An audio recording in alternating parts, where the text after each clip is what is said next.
السلام علیکم ورحمۃ اللہ وبرکاتہ۔ الحمدللہ رب العالمین والصلاة والسلام علی سید الانبیاء والمرسلین، اما بعد۔ اللہ رب العزت کی تعریف و توصیف کے بعد درود و سلام نازل ہوں محمد رسول اللہ صلی اللہ علیہ وسلم پر۔ معزز سامعین، آج کے اس مختصر سے درس میں ذکر اور دعا کے بارے میں آپ کو میں کچھ بتانا چاہتا ہوں۔ ذکر آپ جانتے ہیں کہ اللہ کا ذکر زبان سے اور دل سے ہوتی ہے، اور دعا کہتے ہیں کہ اللہ سے خیر طلب کرنا۔ دعا کبھی ضائع نہیں جاتی ہے، بلکہ مانگنے والے کے لیے تین میں سے ایک چیز ضرور اسے حاصل ہوتی ہے۔ یا تو اس کی دعا فوری طور پر قبول کر لی جاتی ہے بعین ہی وہی جو مانگتا ہے، یا اس دعا کے بدلے میں اللہ رب العالمین اس کے اوپر سے کوئی بڑی مصیبت کو دور کر دیتا ہے، یا تو اس دعا کو اللہ تعالی ذخیر آخرت بنا دیتا ہے۔ اس طرح سے دعا کبھی رائے گاہ نہیں ہوتی ہے، کبھی ضائع نہیں ہوتی۔ جیسے کہ بہت سارے بھائی ہمارے یہ کہتے ہیں کہ دعا ہم نے بہت کی، بہت اللہ سے مانگا، لیکن میری دعا قبول نہیں ہوئی۔ ایسا نہیں کہنا چاہیے، کیونکہ دعا کسی بھی حالت میں رد نہیں ہوتی ہے۔ تین حالتیں ہوتی ہیں، اور تین حالتوں میں سے کوئی ایک نہ ایک اس کو مل کے رہتا ہے۔ دعا کے تعلق سے آپ کو معلوم ہونا چاہیے کہ اللہ کے رسول صلی اللہ علیہ وسلم کی ایک حدیث ہے جو ابن ماجہ وغیرہ میں ہے۔ حضرت ابو ہریرہ رضی اللہ تعالیٰ عنہ فرماتے ہیں کہ اللہ کے رسول صلی اللہ علیہ وسلم نے فرمایا، یقول اللہ تعالی انا مع عبدی ما ذکرنی وتحرکت بی شفتاہ، رواه ابن ماجہ۔ اللہ کے رسول صلی اللہ علیہ وسلم نے فرمایا کہ اللہ تعالیٰ کا ارشاد ہے، یعنی گویا کہ حدیث قدسی ہے۔ کیا فرمایا اللہ تعالیٰ نے؟ کہ میں اپنے بندے کے اس وقت تک ساتھ رہتا ہوں جب تک وہ مجھے یاد کرتا ہے، اور میرے لیے اس کے ہونٹ ہلتے رہتے ہیں۔ یہ اللہ کے رسول صلی اللہ علیہ وسلم نے فرمایا کہ اللہ تعالیٰ فرماتا ہے۔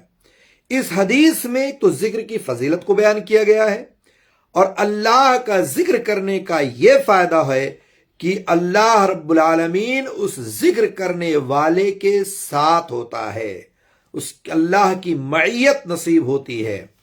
ذکر اللہ رب العالمین کی توحید ہے، جو چیز ذکر میں نہیں ہوتی ہے۔ دعا کی فضیلت میں بہت ساری احادیث وارد ہیں، اور اس طرح سے ہمیشہ ہمیں چاہیے کہ ہم اللہ رب العالمین کا ذکر کرتے رہیں۔ بہت سارے بھائیوں کو آپ نے دیکھا ہوگا کہ وہ اللہ کو یاد کرتے ہیں، ذکر کرتے ہیں، تو ان کے ہونٹ نہیں ہلتے ہیں۔ اور بہت سارے لوگوں کو آپ نے دیکھا ہوگا تسبیح لیے گھماتے رہتے ہیں، پھراتے رہتے ہیں، اور منہ بند کر کے بیٹھے ہوئے ہیں، کچھ نہیں بولتے، لگتا ہی نہیں کہ کچھ پڑھ رہے ہیں کہ لکھ رہے ہیں، یا پتہ ہی نہیں چلتا کہ کچھ بول رہے ہیں، کچھ پڑھ رہے ہیں، کچھ نہیں۔ قرآن کی تلاوت کرتے ہیں، اس وقت بھی ان کے ہونٹ بند ہوتے ہیں۔ کتنے بھائیوں کو آپ دیکھیں گے کہ نماز میں بھی کھڑے رہتے ہیں، ہونٹ نہیں ہلتے ہیں۔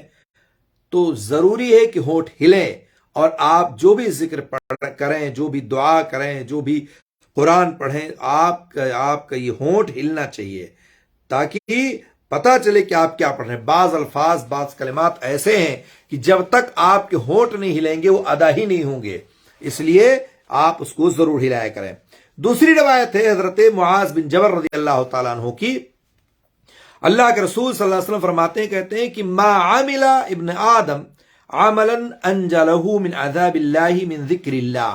یہ روایت مصنف ابن شیبہ کی ہے اور طبرانی کی ہے۔ کہتے ہیں کہ حضرت معاذ بن جبل کہ اللہ کے رسول صلی اللہ علیہ وسلم نے فرمایا، ابن آدم کا کوئی عمل اللہ کی یاد سے بڑھ کر عذاب الہی سے نجات دلانے والا نہیں ہے۔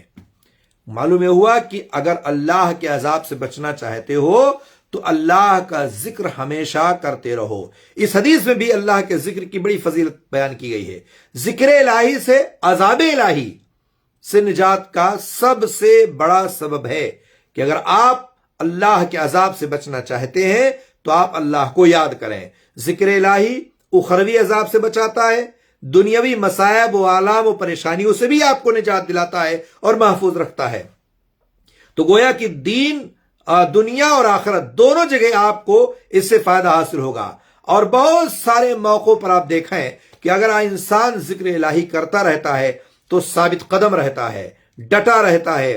اللہ رب العالمین کا ذکر کثرت سے کیا کریں، اور اسی طرح سے کثرت سے کریں گے تو اللہ تعالیٰ بھی آپ کو یاد کرتا رہے گا۔ اور جب بندہ اللہ تعالیٰ کو یاد کرتا ہے تو اللہ تعالیٰ اس بندے کو جہاں بھی رہتا ہے اللہ تعالیٰ اس کو یاد کرتا رہتا ہے، اس کی معیت حاصل ہوتی ہے۔ اس لیے عزیز ساتھی اور دوستو، آپ کو اگر عذاب الہی سے بچنا ہے، دنیا اور آخرت میں اگر آپ کو نجات پانی ہے، تو آپ اللہ کا ذکر ہمیشہ کرتے رہیں۔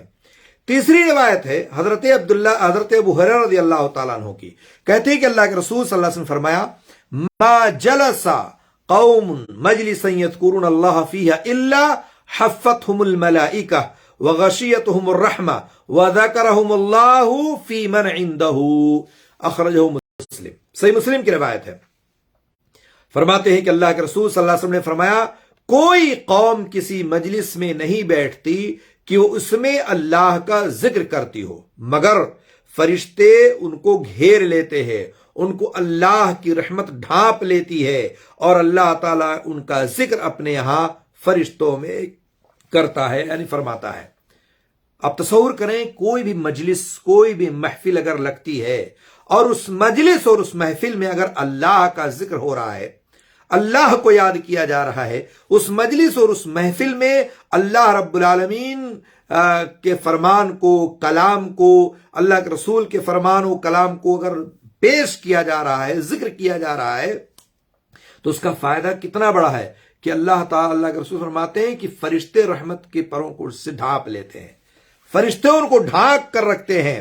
معلوم ہے کہ اہل ذکر کی مجلسیں اور ان کی اجتماعات، ان کی بیٹھک، یہ بڑی شان رکھتی ہیں، بڑے شان ہیں ان کے۔ حدیث میں آپ دیکھیں کہ ذکر الہی تمام اعمال سے بہتر ہے۔ بعض مشائخ نے تو یہاں تک بھی کہا ہے کہ زبان کا ذکر تسبیح، تحمید، تمجید، تلاوت قرآن مجید وغیرہ ہے، اور آنکھوں کا ذکر کیا ہے کہ اللہ کے خوف سے آپ کی آنکھیں اشکبار ہو جائیں۔ کانوں کا ذکر کیا ہے کہ کلام الہی اور خیر خواہی کے کلمہ آپ پوری توجہ سے سنیں جو کچھ ذکر کیا جا رہا ہے۔ ہاتھوں کا ذکر کیا ہے کہ راہوں کے ہاتھوں، اللہ کے ہاتھوں میں، اللہ کے جو ہے راہوں میں آپ اپنے ہاتھوں سے آپ کوئی چیز خیرات کریں۔ جسم اور بدن کا ذکر کیا ہے کہ اس کی حرکات و سکنات کا ہمیشہ اللہ کے لیے ہونا ہو، یہی ذکر ہے۔ دل کا ذکر یہ ہے کہ یہ دل صرف اللہ کا خوف، امید اور یہ اسی طرح سے ساری چیزیں اللہ کے لیے ہو، اور روح کا ذکر یہ ہے کہ اپنا سب کچھ اللہ کے حوالے کر دے، قضاء الہی پر رضامند رہے۔ گویا کہ انسان کا مکمل جسم ذکر الہی بن کر کے رہ جاتا ہے۔ اس لیے ہمیشہ آپ کو یہ کوشش ہونی چاہیے کہ جب بھی آپ کسی مجلس میں بیٹھیں، ذکر چل رہا ہو، اللہ کا اور رسول کے فرمان کا معاملہ چل رہا ہو، وہاں بیان ہو رہے ہو، خاموشی کے ساتھ سنیں، اس کو اپنے دل میں اتاریں، کانوں کو سے سنیں، اپنے حرکات و سکنات سے پتہ چلے کہ ہاں آپ اللہ کے کلام کو سن رہے ہیں، رسول کے فرمان کو سن رہے ہیں۔ اس لیے یہ ساری چیزیں جب کریں گے تو اللہ کے رسول فرماتے ہیں کہ اس محفلوں کو، جو قوم کسی بھی مجلس میں بیٹھتی ہے، ان تمام محفلوں کو فرشتے اللہ کی رحمت سے لے کر کے ڈھانپ لیتے ہیں۔ اللہ کا ذکر کرنے والوں کا اللہ تعالیٰ اپنے فرشتوں میں، ملائے اعلیٰ میں ان کا ذکر فرماتا ہے کہ دیکھو میرے بندے جو ہے میرا ذکر فرما رہے ہیں۔ اس سے بڑی بات کیا ہو سکتی ہے کہ آپ کا ذکر فرشتوں میں اللہ تعالیٰ کرے، فرشتے آپ کو رحمت سے ڈھانپ لیں، اپنے پر سے ڈھانپ لیں۔